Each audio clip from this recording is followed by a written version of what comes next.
en fait de nouvelles autour d'anecdotes du vécu que j'ai recueillies autour de moi. Et l'idée c'était de mettre en avant des épisodes plus ou moins islamophobes, ou pas franchement tout le temps islamophobes, mais en tout cas qui relèvent un peu de, comme je dis souvent, de l'islamo-bêtise. La méconnaissance dont certaines personnes en France font preuve quand ils veulent s'exprimer sur l'islam. Par exemple, faire un lien entre le ramadan et la recrudescence de grippe A, en disant en gros que pendant la grippe A, les gens crachent parce qu'on ne peut pas avaler sa salive pendant le ramadan.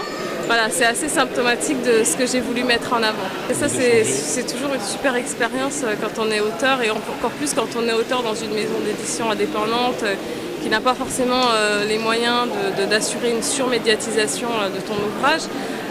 Voilà, on se dit qu'il y a quand même des gens qui s'intéressent à ton travail, qui te lisent, et ça, c'est super.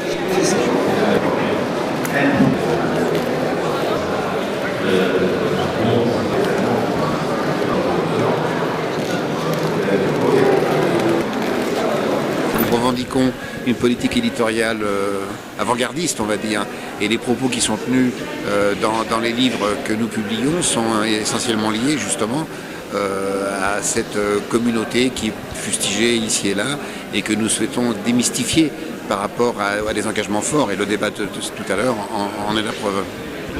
Alors, c'est une maison d'édition engagée sur des thématiques extrêmement fortes. Alors, effectivement, sur les problèmes migratoires, nous sommes présents parce que je suis personnellement très touché par ce type d'initiative, mais également sur l'ensemble d'autres aspects de la société, comme les violences faites aux femmes, par exemple, sur les injustices sociales, sur des choses comme ça, sur les revendications salariales, sur le droit à la reconnaissance syndicale, le droit à la différence.